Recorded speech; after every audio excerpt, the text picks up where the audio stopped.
Alright, welcome everybody. Today we're doing a video on my Sig 228R.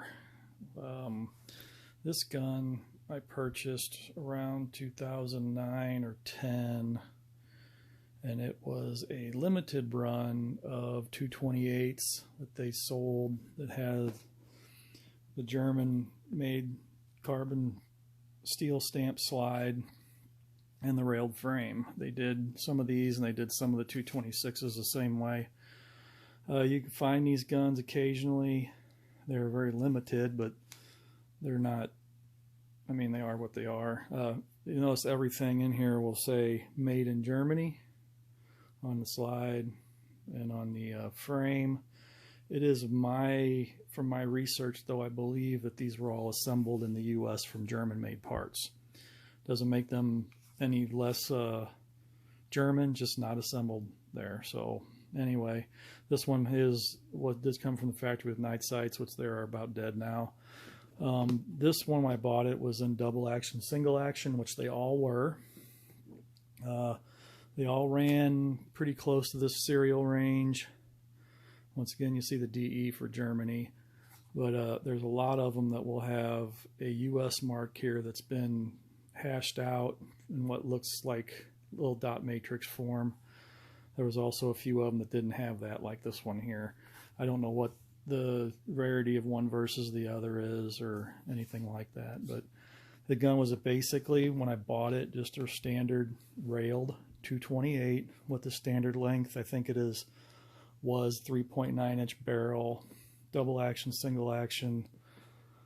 Came with 2 or 3 13 round magazines. This one here, I had a plan for it, kind of never happened. I converted it over to DAC, which is the Kellerman action. It does have the newer style frame, which allowed that. Probably the only 228s that you could convert to that. There's some controversy on whether DAC is good or it's not. I say that it's a novelty for me. I take it to the range every once in a while. I shoot it. It's interesting to shoot. Just to kind of show you, actually the gun is unloaded, but it is a double action, single action, well it was, with had a decocker here. Here's your slide release. When you do the Kellerman, it's all double action only. And there's 2 trigger reset points. And for me not to over confuse things, there's other videos on the Kellerman action on YouTube that you can watch. But when you return the trigger all the way to the front after the action cycled, it has a fairly light double action pull. If you go from the second position, it's a heavier pull. Kind of seems counterintuitive, but that's the way it is. Very smooth. And if you were going to be stuck with a double action only pistol, I'd say that there's definitely worse to be had out there. Although I will say that I had and I still have it, but I converted double action, single action, a USP that had the, trying to remember what it was called, or is called. Anyway, their special double action setup, which I actually liked a little better, but both of them, that one got removed for a regular double action, single action. I'll remember the name of that later, but anyway. Like I said, this gun was completely stock, had the spurred hammer, double action, single action. I added the threaded barrel, which is a Sig threaded barrel. I've run a couple different lights on this different times, but right now it doesn't have anything on it.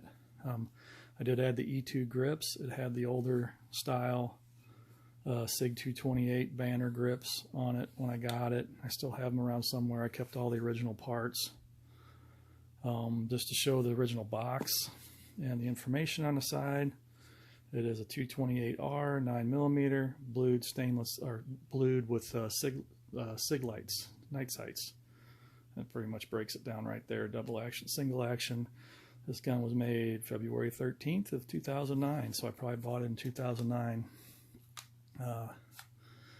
Takedown is just like any other Sig. It did have a different takedown lever too. I never did like the newer style, so I added an older German takedown lever.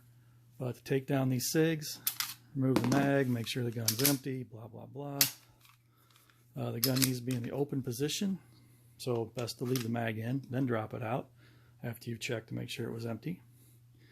Take the takedown lever, rotate it 90 degrees to the vertical position, and then you're just going to slide it off there, and that'll show you the internals of that gun. You can tell I fired it and not cleaned it recently. And there's the underside. You can take this apart pretty easily. I'm not going to, so I got to take the thread protector off, but the spring is non-captive, and the barrel just pulls out from back like this, which, like I said, I'm not going to do. And you just push it back in,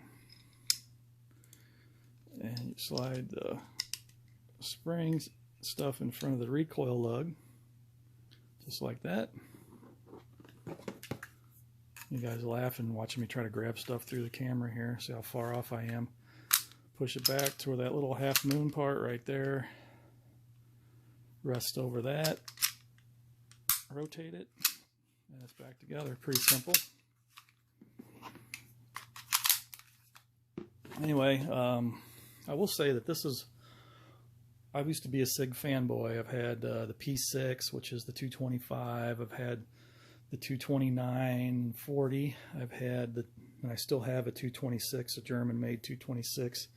I had a German 228, and then I had this 228. I sold all my SIGs except for this one and my German 226. That's all I have left. I do shoot this maybe once a year or so, and this is the only, you know, I take that back. It's not the only SIG I've had problems with.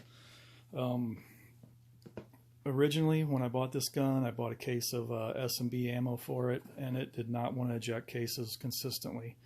I would say 1 in every 6 or 7 rounds would get stuck in the chamber.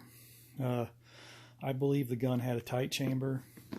I never did investigate it further than that because I wanted a threaded barrel because I was going to do a project. I bought a SIG threaded barrel, and I never had problems with ejection after that. So that give you an idea of that one. The other SIG I had problems with was a 229 and 40, and it was the original one probably from 94, 95, and it didn't cycle very well either. It wasn't consistently reliable, I'll just put it that way. The German 226 I've had has never malfunctioned ever, and it's had a lot of rounds through it. This one here has not malfunctioned since I changed the barrel. Anyway, that's that. Like I said, it's a 228R, so it's kind of rare amongst the 228s, although I would not say that it's got rare collector pricing to it, although all SIGs are expensive these days. Anyway, there it is. I hope you enjoyed the video.